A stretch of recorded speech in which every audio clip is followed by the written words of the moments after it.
ಭೈರತಿ ಬಸವರಾಜ್ಗೆ big shock. ಹಾಕಿದ್ದಂತಹ ಜಾಮೀನು ಅರ್ಜಿ ಮತ್ತೆ ವಜಾ ಆಗಿದೆ ಜನಪ್ರತಿನಿಧಿಗಳ ವಿಶೇಷ ಕೋರ್ಟ್ನಲ್ಲಿ.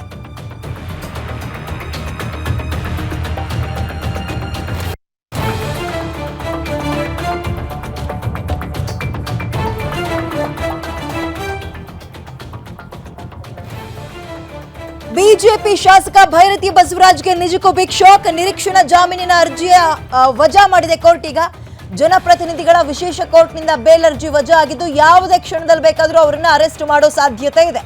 ಬಿಕ್ಲು ಶಿವನ ಮರ್ಡರ್ ಕೇಸ್ನಲ್ಲಿ ಇವರು ಎಫ್ಐ ಆರೋಪಿಯಾಗಿದ್ದಾರೆ. ನಿರೀಕ್ಷಣಾ ಜಾಮೀನು ಅರ್ಜಿ ಸಂಬಂಧ ಸುದೀರ್ಘವಾದ ವಾದ ಪ್ರತಿವಾದ ಮೊನ್ನೆಯಿಂದಲೂ ಆಗಿತ್ತು. ಅದು ಇವತ್ತಿಗೆ ಪೋಸ್ಟ್ಪೋನ್ ಆಗಿತ್ತು. ಇವತ್ತು ಕೂಡ ಅದರ ವಾದ ಪ್ರತಿವಾದ ಆದ ನಂತರ ಅರ್ಜಿಯನ್ನ ವಜಾ ಮಾಡಲಾಗಿದೆ. ಬೇಲ್ ಸಿಗೋ ನಿರೀಕ್ಷೆಯಲ್ಲಿಯೇ ಭೈರತಿ ಬಸವರಾಜ್ ಅವರು ತಲೆಮರೆಸ್ಕೊಂಡಿದ್ರು. ಬೇಲ್ ಸಿಕ್ಕಿದ ತಕ್ಷಣ ವಾಪಸ್ ಆದ್ರಾಯ್ತು ಅಂತ. ಬಟ್ ಅವರಿಗೆ ಸಂಕಷ್ಟ ಕಾದಿದೆ. ಕೊನೆಗೂ ಕೂಡ ಜಾಮೀನು ಅರ್ಜಿಯನ್ನ ನ್ಯಾಯಾಧೀಶರು ವಜಾಗೊಳಿಸಿದ್ದು ತಲೆಮರೆಸಿಕೊಂಡಿರುವ ಭೈರತಿ ಬಸವರಾಜ್ಗೆ ಸಂಕಷ್ಟ ಮತ್ತಷ್ಟು ಹೆಚ್ಚಾಗ್ತಾ ಇದೆ. ಭೈರತಿ ಬಸವರಾಜ್ಗಾಗಿ ಸಿಐಡಿ ಟೀಮ್ ಗೋವಾ, ಮಹಾರಾಷ್ಟ್ರ ಸೇರಿದಂತೆ ಒಟ್ಟು 3 ಟೀಮ್ಗಳನ್ನ ಮಾಡಿ ಮೊನ್ನೆಯಿಂದಲೂ ತಲಾಶ್ ನಡೆಸ್ತಾ ಇದ್ದಾರೆ. ಲುಕ್ಔಟ್ ನೋಟಿಸ್ ಅನ್ನ ಕೂಡ ಹೊರಡಿಸಿದ್ದಾರೆ. ಅಂದ್ರೆ ದೇಶವನ್ನ ಬಿಟ್ಟು ಪರಾರಿ ಆಗಬಾರದು ಅನ್ನೋ ಹಿನ್ನೆಲೆಯಲ್ಲಿ ಬಹಳ ಬಿಗಿಯ ಪರಿಸ್ಥಿತಿ ಇದೆ ಭೈರತಿ ಬಸವರಾಜ್ ಅವರಿಗೆ. ಬಿಕ್ಲು ಶಿವ ಮರ್ಡರ್ ಕೇಸ್ನಲ್ಲಿ ಎಫ್ಐ ಆರೋಪಿಯಾಗಿದ್ದಾರೆ. ಇದ್ರ ಬೆನ್ನಲ್ಲೇ ಬೆಳಗಾವಿ ಸೆಷನ್ನ ಆರಂಭದ ವಾರದಲ್ಲಿ ಕಾಣಿಸ್ಕೊಂಡವರು ಮತ್ತೆ ನಾಪತ್ತೆ. ಬೆಳಗಾವಿ ಟು ಬೆಂಗಳೂರಿಗೆ ಬರಲೇ ಇಲ್ಲ ಅವರು. ಅಲ್ಲಿಂದಲೇ ಎಲ್ಲಿ ತಲೆಮರೆಸ್ಕೊಂಡ್ರು ಅನ್ನುವಂತಹ ಪ್ರಶ್ನೆಗಳಿತ್ತು. ಟೋಲ್ಗಳೆಲ್ಲ ಅವ್ರನ್ನ ಹುಡುಕುವಂತಹ ಪ್ರಯತ್ನಗಳಾಯಿತು. ಇದೆಲ್ಲವೂ ಆಗ್ತಾ ಇದ್ದಂತೆ ಹೈಕೋರ್ಟ್ನಲ್ಲಿ ಅವರ ಬೇಲ್ ಅರ್ಜಿ ವಜಾ ಆಗಿತ್ತು. ಅದನ್ನ ಪ್ರಶ್ನೆ ಮಾಡಿಕೊಂಡು ನನಗೆ ಬೇಲ್ ಬೇಕು ಅಂದ್ಕೊಂಡು ಜನಪ್ರತಿನಿಧಿಗಳ ವಿಶೇಷ ಕೋರ್ಟಿಗೆ ಹೋಗಿದ್ರು. ಅಲ್ಲೂ ಕೂಡ ಅರ್ಜಿ ವಜಾ ಆಗಿದೆ. ಮೋರ್ ಡೀಟೇಲ್ಸ್ ನನ್ನ ಕಲೀಗ ಮಂಜುನಾಥ್ ನೀಡ್ತಾರೆ. ಮಂಜುನಾಥ್, ನಿರೀಕ್ಷೆ ಹುಸಿಯಾಗಿದೆ, ಬೇಲ್ ಅರ್ಜಿ ವಜಾ ಆಗಿದೆ. ವಾದ ಪ್ರತಿವಾದ ಹೇಗಿತ್ತು ಅಂಡ್ ವಾಟ್ ನೆಕ್ಸ್ಟ್? ವಿದ್ಯೆ ಏನು ಬಿಕ್ಲು ಶಿವ ಕೊಲೆ ಪ್ರಕರಣಕ್ಕೆ ಸಂಬಂಧಪಟ್ಟಂತೆ 5ನೇ ಆರೋಪಿಯಾಗಿರ್ತಕ್ಕಂಥ ಭೈರತಿ ಬಸವರಾಜ್ಗೆ ಒಂದು ಕಡೆ ಹೈಕೋರ್ಟ್ನಲ್ಲಿ ನಿರೀಕ್ಷಣಾ ಜಾಮೀನು ಅರ್ಜಿ ವಜಾ ಆಗಿತ್ತು. ಅದರ ಬೆನ್ನಲ್ಲೇ ಅವರು ಮತ್ತೆ ಕೆಳ ಹಂತದ ನ್ಯಾಯಾಲಯದಲ್ಲಿ ಅರ್ಜಿಯನ್ನು ಸಲ್ಲಿಸಿದ್ರು. ನಿನ್ನೆಯಿಂದ ಸುದೀರ್ಘವಾಗಿ ನಡೆದಂಥ ನಿರೀಕ್ಷಣಾ ಜಾಮೀನು ಅರ್ಜಿ ವಿಚಾರಣೆಯಲ್ಲಿ ಅಂತಿಮವಾಗಿ ಅಲ್ಲೂ ಸಹ ಅವರಿಗೆ ಬಿಗ್ ಶಾಕ್ ಎದುರಾಗಿದೆ.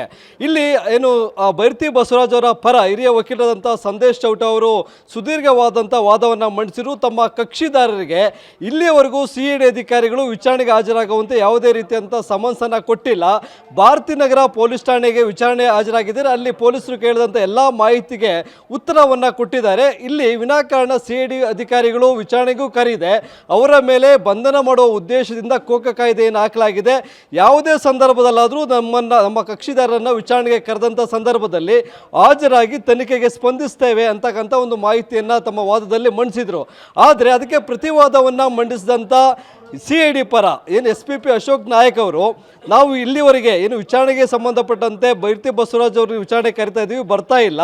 ಅವರು ವಿಚಾರಣೆಗೆ ಹಾಜರಾಗದೆ ಕೋರ್ಟ್ನಲ್ಲಿ ತಪ್ಪಿಸಿಕೊಳ್ಳುವ ದೃಷ್ಟಿಯಿಂದ ನಿರೀಕ್ಷಣಾ ಜಾಮೀನು ಅರ್ಜಿಯನ್ನು ಸಲ್ಲಿಸಿದ್ರು. ಅದಕ್ಕೆ ಸಂಬಂಧಪಟ್ಟಂತೆ ಹೈಕೋರ್ಟ್ನಲ್ಲೂ ಸಹ ವಿಚಾರಣೆ ನಡೆಯಿತು.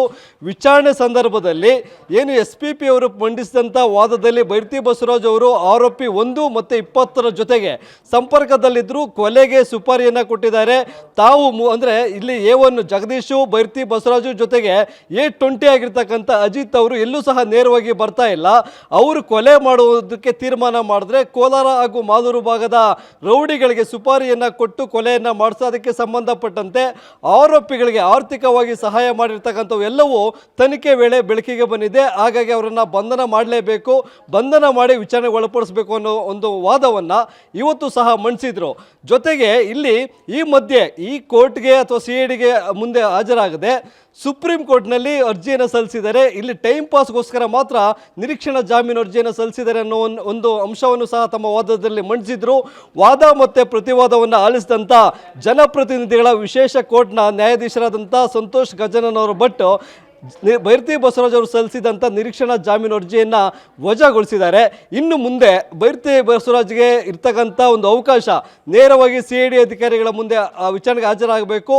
ಇಲ್ಲ ಅಂತಂದರೆ ಮತ್ತೊಂದು ಈ ಒಂದು ಆದೇಶ ಏನಿದೆ ಅದನ್ನು ಪ್ರಶ್ನೆ ಮಾಡಿ ಹೈಕೋರ್ಟ್ನಲ್ಲಿ ಮತ್ತೊಂದು ಅವಕಾಶ ಅರ್ಜಿ ಸಲ್ಲಿಸೋದಕ್ಕೆ ಇದೆ. ನೋಡಬೇಕು ಅವರು ಯಾವ ರೀತಿಯಾಗಿ ಮುಂದಿನ ಕಾನೂನು ಪ್ರಕ್ರಿಯೆಯನ್ನು ಮುಂದುವರಿಸ್ತಾರೆ ಅನ್ನೋದನ್ನು. Vidya, okay, thank you Manjunath ಡೀಟೇಲ್ಸ್ಗೆ. ಸೊ ಸದ್ಯಕ್ಕೆ ಭೈರತಿ ಬಸವರಾಜ್ ಅವರಿಗೆ ಸಂಕಷ್ಟ ತಪ್ಪಿದ್ದಲ್ಲ.